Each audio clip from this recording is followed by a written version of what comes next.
Je suis pas particulièrement intelligent, je suis pas particulièrement extraverti, je suis pas particulièrement bon en vente, je suis pas particulièrement bon en fait, et pourtant ça marche ça a marché avec moi, c'est-à-dire que là j'ai eu 3000 de chiffre d'affaires avec mon premier client, là potentiellement plus de 4000 avec la deuxième. Ça m'aurait fait rêver il y a un an, on m'aurait dit putain incroyable, ce mec là il doit être trop fort, il doit se passer des trucs de fou dans sa tête, alors qu'en fait non, c'est juste appliquer les conseils, faire les choses étape par étape et ça le fait. Et puis en fait Eric aussi, ça a marché, Guillaume aussi, Léna aussi, c'est juste qu'il y a un moment, les preuves sont là quoi. Faut être dans l'action. Bonjour à tous, aujourd'hui je suis avec Paul, donc Paul copywriter copy training, et l'idée de cette vidéo c'est que Paul nous présente un petit peu son parcours, ses difficultés, ses réussites. On va voir un petit peu tout ça ensemble. Alors on est actuellement à Chiang Mai, donc Paul voyage aujourd'hui en tant que copywriter, donc ça nous laisse l'occasion justement de nous rencontrer, de travailler un petit peu ensemble, et voilà. Paul, est-ce que tu peux nous partager un petit peu ton parcours? Je pense que j'ai découvert le copywriting il y a un an à peu près, détour d'une vidéo YouTube. Je pense que comme beaucoup de gens, YouTube, puis un bouquin, puis deux, puis se renseigner sur des formations. Là, j'ai pris ma première formation. Est-ce que je dis les noms, etc. Oui, vas-y. Ok. Du coup, j'ai payé ma première formation copywriting avec Live Mentor grâce à mon CPF. Et déception. En fait, on m'a livré une structure. Il n'y avait pas du tout, pas vraiment la psychologie du copywriting. On nous a appris à écrire une page de vente. C'était limite un texte à trous, presque. Je schématise, mais c'était presque un texte à trous. Donc j'étais très frustré. J'avais pas l'impression d'avoir. C'était 1500 € quand même. Ça me semblait une grosse somme. Heureusement qu'il y avait le CPF, mais c'était quand même un gros investissement et j'avais vraiment poncé la formation et au final je me sentais pas apte en fait à la fin de la formation, je me sentais pas apte à aller prospecter et à discuter des clients, je me sentais pas assez qualifié pour proposer mes services. Tu ne te sentais pas légitime pour commencer ta carrière de copywriter, pour te lancer. Et c'est outre la légitimité. Que tu en parles assez souvent, ça c'est que la légitimité et la confiance, ça vient un peu des preuves qu'on a réussi de ce qu'on a réussi à se prouver, des résultats qu'on a réussi à obtenir. Je me sentais vraiment pas du tout capable de donner des résultats. En fait, ce qui m'avait livré, c'est un texte à trous et limite à mon client, j'aurais pu juste lui envoyer le texte à trous, il aurait presque aussi bien fait que moi. Okay. Et du coup là, dans cette situation, je me suis senti un peu frustré, j'ai cherché d'autres solutions. J'ai trouvé, et du coup en l'occurrence, une autre formation qui était Copy Rockstar, mais cette formation était plus sur l'aspect freelancing, etc. Il n'y avait pas vraiment beaucoup de copywriting. Donc là, pareil, j'avais pas l'impression de progresser dans cette compétence tout simplement. Et je pense que j'ai acheté des bouquins, tous les classiques. Il y avait quoi? Il y a Gary Albert, Dan Kennedy, tous des grands noms. Et au final, on se rend compte que c'est souvent à peu près la même chose, dit d'une manière différente, où il y a 2-3 tips différents, etc. Mais globalement, c'est souvent un peu la même chose. Mais pareil, je me sentais pas encore complètement à l'aise. À ce moment-là, j'ai commencé à créer du contenu sur LinkedIn. C'était un peu un moyen de me former aussi, etc. Il y avait un truc un peu marrant. Et au détour encore d'une vidéo YouTube, du coup, je suis tombé sur toi, une longue interview où tu parlais du copywriting, etc. Et je me suis dit, tiens, je vais te suivre sur Instagram. Et là, tu postais souvent des stories sur ce que tu proposais dans ta formation, etc., etc. Et ça m'a intrigué et je me disais putain ça a l'air stylé. Honnêtement je me disais à chaque fois putain ça a l'air stylé, ça a l'air de répondre à ce qui j'ai l'impression qu'il me manque. Et donc là je t'ai contacté par Instagram, La toute première fois que je t'ai contacté par Instagram, je t'avais posé une question en mode ouais, est-ce que tu peux me parler de ta formation? Mais actuellement, j'ai vraiment pas les fonds, etc. Enfin, j'étais intrigué, mais ma valeur perçue de copywriting était très élevée, donc je me dis putain, j'ai clairement pas la thune actuellement. Donc je t'avais posé une petite question et au final, ça n'avait rien donné. Et après, je t'avais relancé plus tard et on a eu un appel, etc. On a discuté. Je t'ai fait part de tous mes doutes, etc. Et en fait, voilà, ce que je cherchais à ce moment-là, c'était une formation qui me permette d'apprendre les compétences d'un copywriter qui puisse me donner les armes si je suis en appel avec un client qui me pose des questions, que je sois capable de répondre, que je sois capable de répondre à lui expliquer qu'est-ce que je vais faire et ensuite d'appliquer, enfin, une fois que la mission commence, vraiment d'appliquer, d'être confiant dans ce que je vais pouvoir délivrer. Et voilà, et c'est vraiment ce que je cherchais, et donc. Ce que je te propose avant, donc là, en fait, on a décidé donc de faire cette petite vidéo ensemble parce que avant-hier, tu as décroché une belle mission. Ouais. C'est pas ta première, mais aujourd'hui c'est celle que tu as facturé le plus cher. Tu as passé encore un beau palier. On en reparlera juste après. Avant, j'aimerais bien que peut-être tu nous partages simplement, tu me parles un peu de toi en fait. Tu m'avais expliqué que tu venais, à l'origine, tu voulais être journaliste, tu avais commencé des études d'histoire à la Sorbonne. C'est ça. Puis tu t'es orienté, faire un master en marketing. Oui, il y a 2-3 petites étapes de galère entre les deux, mais là, globalement, en fait, oui, c'est ça. Je suis en master marketing à l'IA Gustave Eiffel. Là, je suis actuellement en césure. Je sais que tu gagnes plus que tes profs. L'école paye bien de ce que je vois les annonces sur LinkedIn, mais il y a moyen. Donc oui, il y a pas mal de choses. Je me suis fac d'histoire, BTS MUC, j'ai travaillé en magasin. Donc j'étais payé au SMIC. Il y avait les dimanches payés double, mais j'étais payé au SMIC. Après, j'ai rejoint une start-up, j'étais payé moins que le SMIC parce que les tickets resto j'étais payé au SMIC, mais avec les tickets resto qui étaient prélevés sur le salaire, au final, je touchais 1080 € par mois avec 3 heures de transport par jour, bref. Et finalement, j'ai décidé de reprendre mes études, l'UPEC à Créteil, en région parisienne. Licence éco-gestion, j'ai rejoint un master marketing M1 et là toute l'histoire du début quand je créais le contenu, que je me formais en fait, j'étais étudiant en même temps. Donc j'avais mes cours et je me formais, je prospectais le soir, les week-ends, les vacances. Et là, j'ai décroché mon premier gros contrat juste avant la fin de mon année parce que je savais que j'avais voulu prendre une année de césure. Donc là, je suis en année de césure. Je voulais, pour me concentrer sur le freelancing, tenter le coup à fond et voir ce que ça donne et au bout d'un an décider si je finis ma dernière année d'études ou pas. Donc une semaine avant la fin de mon année, j'ai décroché mon premier contrat grâce à un message sur LinkedIn. Donc j'ai facturé. Alors juste pour resituer, donc là tu es entre ton année de M1 et ton année de M2, donc tu es en césure, tu as pris une année de césure. C'est ça. Tu as décidé de voyager, donc tu étais aux Philippines juste avant d'arriver à Chiang Mai. C'est ça. Là, tu es à Chiang Mai, donc en Thaïlande.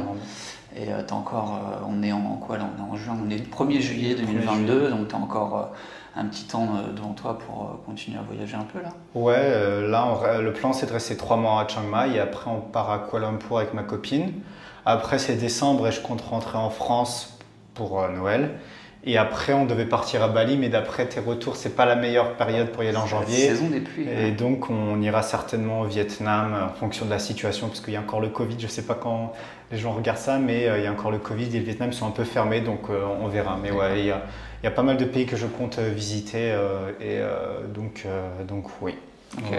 Et donc tu bosses en même temps, donc tu travailles tes missions en même temps. C'est ça. Et là on est dans un café, donc dans lequel il y a une petite salle de réunion. Je sais pas si on voit sur la caméra, meeting room. Ok, chouette.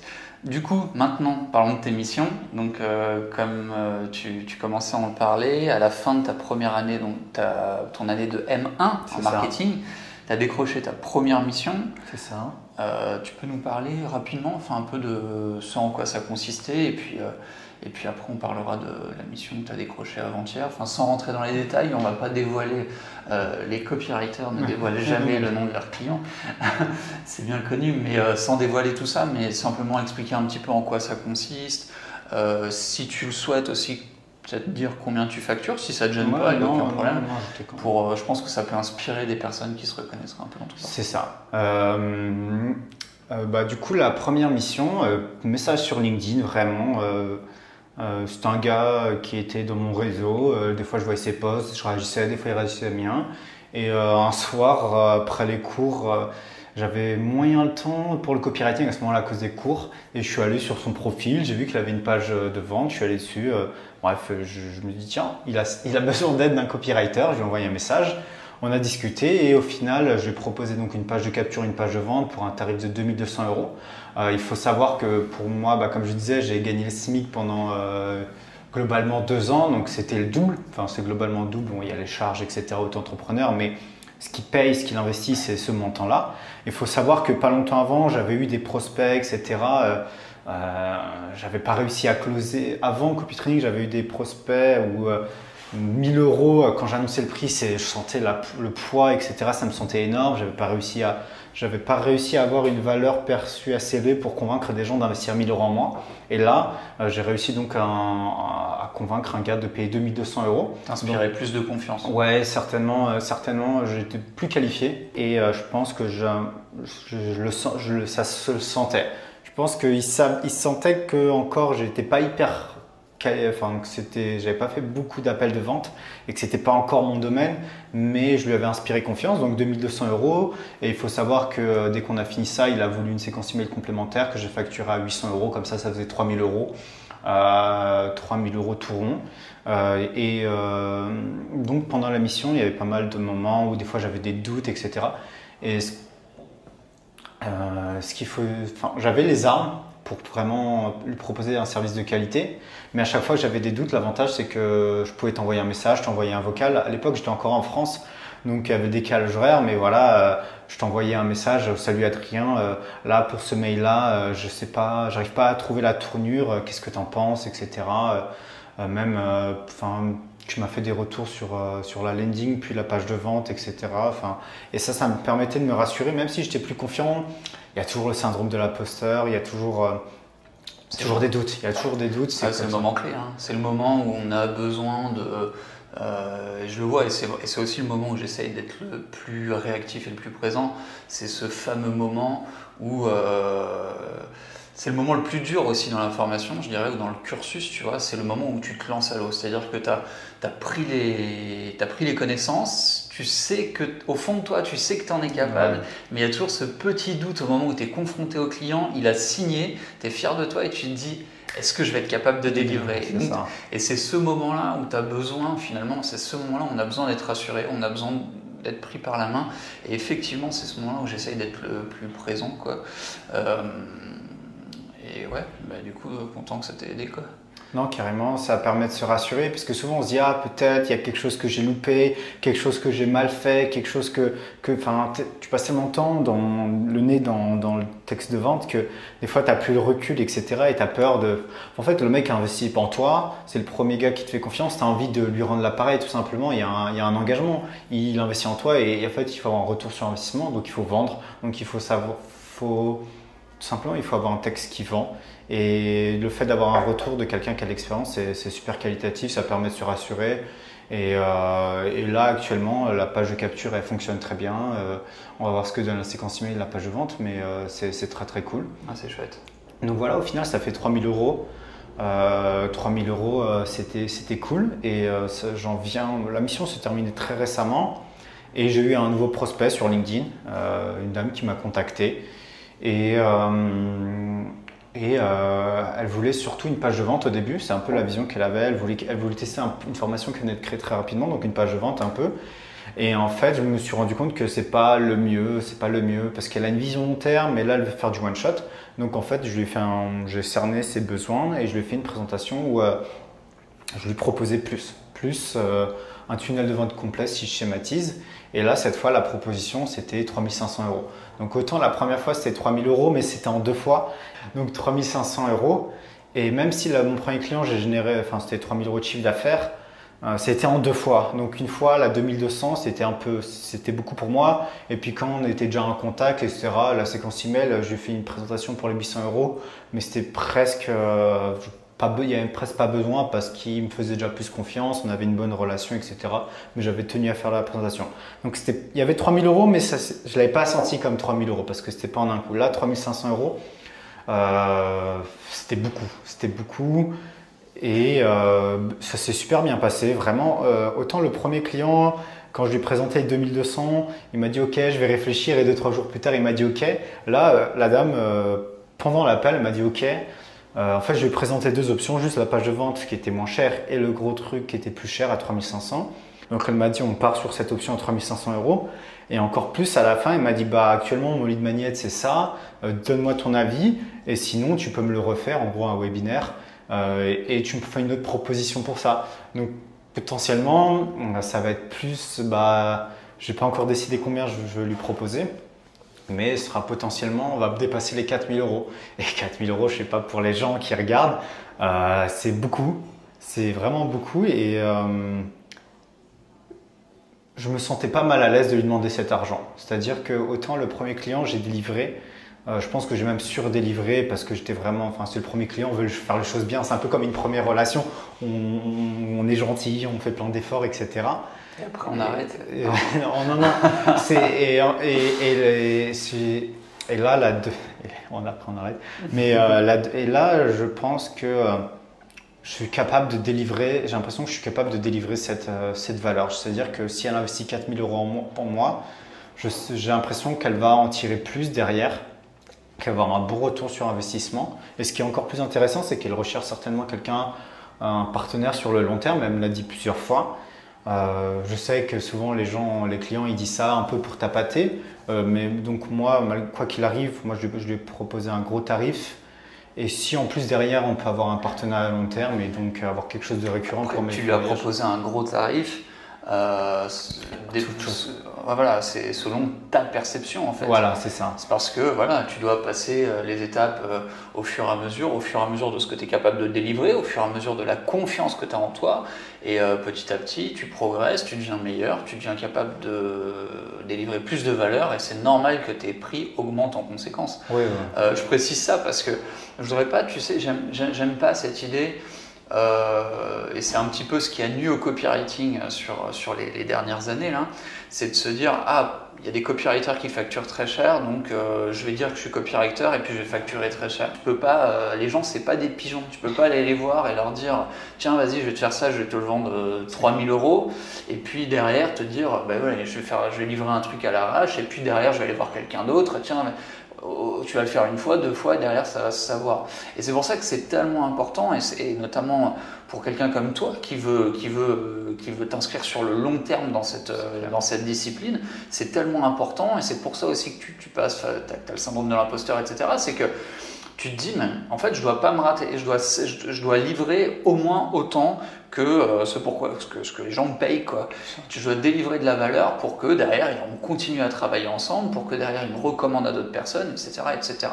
Et ça, c'est aussi un truc, tiens, j'en profite, hyper important, et je pense que tu l'as bien saisi, c'est qu'aujourd'hui, je connais pas un copywriter à succès qui gagne sa vie en faisant de la prospection toute la journée, en allant chercher un client ponctuel pour faire une page de vente par-ci, une page de vente par-là, etc. En fait, un copywriter qui gagne très bien sa vie, dans 100% des cas, c'est quelqu'un qui a son réseau de clients et pour qui il travaille régulièrement. Et toi, c'est ce que tu es en train de construire aujourd'hui. Tu ne veux pas les décevoir, tu es conscient de ça et c'est la raison pour laquelle tu t'es mis aussi autant de pression. Et petit à petit, tes tarifs grandissent et ils vont continuer de grandir à partir du moment où ton temps va être de plus en plus rare, va se faire de plus en plus rare. C'est-à-dire qu'aujourd'hui, tu n'es pas à l'abri que ton premier client te rappelle pour te dire tu peux me préparer un truc, etc. Toi, tu as déjà augmenté tes tarifs, tu vas lui présenter tes nouveaux tarifs, etc. etc. Et après, c'est le marché qui s'ajuste finalement. Mais voilà, donc je vais juste apporter cette petite précision qu'on n'imagine pas que simplement ton challenge, c'est de vendre quelque chose de cher. En l'occurrence, tu vends en fonction de ce que tu es capable de délivrer. Et si tu vends 3 500 euros, c'est que tu es capable de faire gagner à ton client beaucoup plus. Voilà, c'est important de le préciser. C'est ça, c'est qu'il y a un an, ce que je veux dire aussi, c'est qu'il y a un an, j'arrivais pas à vendre une page de vente à 1 000 euros. Et là, maintenant, c'est-à-dire que le gars, je lui ai présenté 1000 euros. Je lui ai fait une présentation 1000 euros, il m'a dit ok, je reviens vers toi. Et finalement, il n'est jamais revenu vers moi. Et là, je suis passé à un stade où je fais une proposition de 3500 euros. Et là, ma prospect, la femme à qui je fais la proposition, directement pendant l'appel, me dit ok, on y va. Et il n'y a pas eu tant que ça qui se sont passés entre les deux. Et je suis content quoi. C'est chouette, c'est vraiment chouette. On a fêté ça. C'est dû à quoi selon toi? Au-delà de la prise de confiance, est-ce que c'est l'expérience? Est-ce que c'est le fait d'être accompagné? Est-ce que c'est peut-être les événements de groupe, tu sais, les réunions de groupe dans Copy Training? Est-ce que c'est le fait de parler avec d'autres personnes qui facturent aussi? Il y a certainement plusieurs choses. En fait, quand on rentre dans le milieu du copywriting, on entend beaucoup de promesses. Tu peux facturer des pages de vente 5000 euros, machin, etc. Il y a un peu cette promesse. Et puis tu rentres, tu deviens freelance et tu te rends compte que sur les plateformes, il y a plein de gens qui se bradent. Sur 5euros.com, il y a plein de gens qui se bradent. Et du coup, en fait, tu te retrouves dans cet éventail de prix, etc. Et du coup, tu sais pas trop ce qui se passe. Et quand je rejoins Copy Training, après ça j'en ai parlé. C'est vraiment donc tous les vendredis, on a un appel collectif. Ouais. Et dans cet appel collectif, il y a les gens de la session qui sont avec toi, avec moi du coup en l'occurrence, c'est les gens qui font la formation en même temps que moi. Et il y a souvent les gens qui ont déjà fini. Et il y a 2-3 personnes qui sont passées lors de mes premiers appels. Et Guillaume, il était déjà plus avancé, il a déjà fini la formation, il était en train de finir et il obtenait ses premiers clients et il parlait de ces tarifs-là, etc. Et c'était une source à la fois de... Ça, on en a déjà parlé, c'est à la fois il y a la pression parce que tu te dis putain lui il a les mêmes outils que moi, il y arrive, mais de motivation parce que tu te dis ok il a les mêmes outils que moi et il y arrive. Donc il y a ces deux aspects là et puis je pense que globalement il y a vraiment une très bonne ambiance lors des différents appels de groupes sur la conversation WhatsApp, etc. qui est assez stimulant et du coup en fait on se rend compte que juste en appliquant, en faisant les choses bien dans l'ordre, on peut atteindre ces mêmes résultats. Et du coup, ça permet de se poser des questions. Pendant ces appels, on te pose des questions, mais il y a les autres aussi qui interagissent, qui répondent. Et du coup, ça permet d'avoir des conseils actionnables. Comment ils ont fait lors de leur dernier appel, lors de cette proposition, comment ils font pour présenter le prix, etc. etc. Et c'est vraiment quelque chose qui est super pratique. Et puis même, un jour avant la présentation, tu peux envoyer un message WhatsApp et tu as les retours de tout le monde, etc. Le tien ou les autres. Et ça permet de gagner en confiance et on prend soutenu aussi. Les gens attendent aussi derrière tous alors comment ça s'est passé. Ouais, c'est ça. Et puis on a l'impression un peu de grandir ensemble. Il y a Léna en l'occurrence qui était de la même session que moi. C'est trop stylé au début. J'étais déjà un peu formé au copywriting, donc j'avais moins, je pense, le syndrome de l'imposteur. Et finalement, je l'ai vu grandir. Elle partage ses captures d'écran de ses mails de prospection qui sont incroyables. Et du coup, c'est inspirant et c'est motivant et tu peux t'inspirer de ses emails à elle, etc. Donc ouais. Et puis, pendant la formation, toutes les semaines, on a des appels avec toi. Et franchement, pas plus d'une fois, normalement c'est 30 minutes, mais quand il n'y avait personne après, ça ne te dérangeait pas de rester un petit peu plus longtemps, de traiter une autre question. Même en dehors des appels, si on t'envoyait un message, tu répondais. Moi, les pages de vente que je t'ai envoyées, c'était pas juste des vocaux qu'Adrien m'a envoyé, il se filmait. Il filmait l'écran et pour chaque phrase, chaque bloc, il me donnait son avis, etc. Et ça, c'est vraiment super qualitatif. En fait, honnêtement, il y a beaucoup de choses. La formation, elle nous permet d'avoir tous les éléments dont on a besoin. C'est un peu les connaissances générales. Et pour les cas précis, ensuite, parce qu'on a toujours l'impression que nos cas sont différents du cas global, en fait, on peut te demander à toi directement. Et en fait, donc, on a les connaissances. Et puis, quand on a des doutes sur certains éléments, certaines articulations qui sont des cas particuliers, entre guillemets, bah, on peut te demander à toi, on peut demander aux gens, on peut... Enfin, en l'occurrence, par exemple, là, il y a le webinaire que je vais potentiellement rajouter à ma cliente comme prestation. Bah, je sais qu'il n'y a pas longtemps, Guillaume l'a fait et dans la conversion, tu avais donné pas mal de conseils, comment faire un webinaire, etc. Et même là, pendant le café, tu m'as parlé d'une ressource très intéressante pour le webinaire et donc je suis en train de le regarder, etc. Enfin, c'est assez vivant et j'ai l'impression que c'est un puits sans fond de connaissances au final parce que bah, déjà, il y a la formation et moi, souvent, pendant la mission, à chaque fois, par exemple, avant de faire la page de capture, bah, je me retapais toute la page la formation sur la partie page de capture. Ça me permettait de rafraîchir les connaissances. Ensuite, je rédigeais, je travaillais dessus et après, derrière, je pourrais valider avec toi. Donc, en fait, il y a vraiment j'avais ce process-là. Donc, je faisais la formation, je rédigeais et après, je validais avec toi. Et donc ça permet d'avoir vraiment un processus, de ne pas faire ça au doigt mouillé, mais vraiment d'appliquer, d'exécuter. Et au final, bah, il y a les résultats qui sont là, quoi, en fait. Et ouais, je suis très bavard. Bah écoute, c'est chouette. Ouais, est-ce que, bien, je te pose une question, parce que moi, si tu veux, j'ai essayé de construire quelque chose qui ressemble une famille, tu vois, je trouve que le mot, bon, j'ai pas de meilleur mot si tu veux, mais j'aime pas trop le mot communauté, ça me plaît pas tellement, donc je dirais plus une espèce de famille, tu vois, d'entraide, etc. Est-ce que toi tu le perçois? Moi, c'est ce que j'essaye de construire. Est-ce que tu le perçois? Tu as le droit de dire… Oui, carrément. Je pense que c'est plus fort avec les gens qui font les mêmes sessions, qui est la même session que toi, parce que chaque semaine, en fait, on a les mêmes modules, les mêmes exercices. Avec les chats, etc. Exactement. Exemple, ouais. Et chaque vendredi, bah, quand on se voit, on a fait les mêmes exercices, on a souvent des questions similaires, on a les mêmes doutes, etc. Donc, il y a un sentiment qui est fort avec ces personnes-là. Après moi, en l'occurrence, il y avait Guillaume qui venait souvent, Eric qui est un autre de la première session que j'ai contacté, qu'on a fait des appels. Donc au final, Eric au final je l'ai jamais rencontré parce qu'à chaque fois il était en Thaïlande quand j'y étais pas, et là il est parti dans une autre ville dans le sud, sur une île paradisiaque, et là il est à Bangkok, donc on s'est jamais croisé.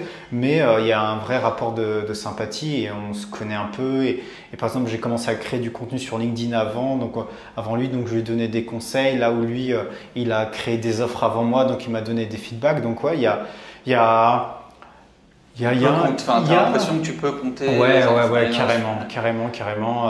Il y a un sentiment qui est fort avec les gens qui font la même session que toi, mais au final, facilement, tu peux étendre ça aux autres sessions, etc. En l'occurrence, Guillaume qui me demandait encore si je venais à Bali, et puis Eric, je lui demandais où est-ce qu'il allait, qu'est-ce qu'il faisait après l'été, et même ça, c'est le côté vie privée, mais vraiment… c'est avec ceux qui sont devenus nomades. C'est ça, exactement, il y a le groupe Thaïlande. Mais voilà, en fait, parce qu'au final, il est devenu freelance avant moi, il a testé pas mal de trucs en suivant, je pense, beaucoup tes conseils. Et je lui ai posé la question, on s'est fait un appel l'autre fois, je lui ai dit, qu'est-ce que tu aurais aimé savoir il y a 3-4 mois un peu, et il m'a dit en fait ça c'est bien, ça c'est bien, ça c'est bien, tu vois. Et du coup ça me permet de les implémenter et d'éviter de perdre pas perdre du temps, mais de gagner du temps, au contraire, de gagner du temps et de mettre en place les offres, etc. Différentes choses comme ça qui sont… Donc il y a le côté, ouais, c'est cool d'avoir les gens qui font la même chose que toi, le même défi, donc ça crée forcément une proximité. Mais on a facilement accès aux autres. Moi, en l'occurrence, il y a Alexis qui m'avait contacté sur LinkedIn. Ouais, tu en penses quoi de cette formation? Alexis, donc, qui vient de rejoindre il y a quelques semaines. Ouais, c'est ça. Et il m'a demandé, ouais, et je lui ai parlé de copy training. Au final, il l'a rejoint et on s'est fait aussi un appel, parce qu'il est dans une situation similaire à moi où il a son travail et le freelance. Et moi, j'étais étudiant à le freelance, donc en fait, il a un peu le cul entre deux chaises, un peu comme moi, et donc on se partageait nos expériences à ce niveau-là. Okay. C'était intéressant. Chouette. Je vais te poser une dernière question. Si tu devais donner un conseil ou des conseils à toi-même, à Paul, qui vient de découvrir le copywriting et qui se dit « Tiens, je me lancerai bien là-dedans », qu'est-ce que ce serait? Très bonne question. Qu'est-ce que ce serait? Lire les bouquins, c'est bien. Pratiquer, c'est mieux. Et pratiquer pour des clients, c'est encore mieux. Donc, apprendre ce qu'il y a à apprendre et vraiment appliquer le plus vite possible. D'implémenter le plus vite ouais, possible. Ouais, se confronter au marché, c'est-à-dire c'est sympa de rédiger son swap file, etc., ses pages de vente, pages de capture, mais c'est pas la même, au final, c'est vraiment pas la même chose que le faire pour un client. Mais ne le faites pas pour un client si vous n'avez pas les connaissances, c'est-à-dire que apprenez, gagnez un petit peu confiance en vous, juste assez pour vendre ses prestations et un peu construire, parce que je pense qu'il y a beaucoup cette procrastination active, un peu déguisée, du vas-y, je vais lire un bouquin, je vais regarder cette formation, je machin, etc. Non, je suis pas encore prêt, encore la prochaine formation et puis c'est bon, et puis la prochaine formation et puis c'est bon, ou le prochain bouquin, etc. Donc ouais, moi ce que je peux vous dire c'est que ce qui est assez marrant, c'est que le prix de la prestation que j'ai signée avant-hier, c'est exactement le prix de copy training. Donc c'est assez marrant parce qu'en plus l'appel de vente, de closing, j'étais dans le même café qu'Adrien à ce moment-là, et donc c'était assez marrant, la symbolique. J'ai un peu ce côté-là de vouloir symboliser un peu les choses, mais la symbolique qui était très très forte. Oui, donc avant-hier quand tu as signé ce client, on était dans le même café. Et donc c'était assez fort. Et puis ce qu'il y a d'intéressant, c'est que je suis pas particulièrement intelligent, je suis pas particulièrement extraverti, je suis pas particulièrement bon en vente, je suis pas particulièrement bon en fait. Et pourtant, ça a marché avec moi. C'est-à-dire que là, j'ai eu 3000 chiffres d'affaires avec mon premier client. Là, potentiellement plus de 4000 avec la deuxième. Ça m'aurait fait rêver il y a un an. On m'a dit, putain, incroyable, ce mec-là, il doit être trop fort. Il doit se passer des trucs de fou dans sa tête. Alors qu'en fait, non, c'est juste appliquer les conseils, faire les choses étape par étape et ça le fait. Et puis, en fait, Eric aussi, ça a marché, Guillaume aussi, Léna aussi. C'est juste qu'il y a un moment, les preuves sont là, quoi. Il faut être dans l'action. Ouais, c'est ça. Si on est dans l'action, ça fonctionne, quoi. Ouais. Ce serait ça le conseil final. Ce serait ça le conseil. Mets-toi dans l'action. Ouais. Maintenant et pas demain. Okay. Sur ma Kindle, j'ai trop de bouquins de copywriting. Au final, ça m'a pas apporté énormément de choses. Alors que pratiquer, au final, c'était cool. Chouette. Ouais. Quelque chose à ajouter? Venez en Thaïlande. Chiang Mai, c'est très très cool. Venez en Thaïlande, c'est très cool. Voilà. Pas mal, ok. Merci Paul. Non, merci à toi, Adrien. Cool. Franchement.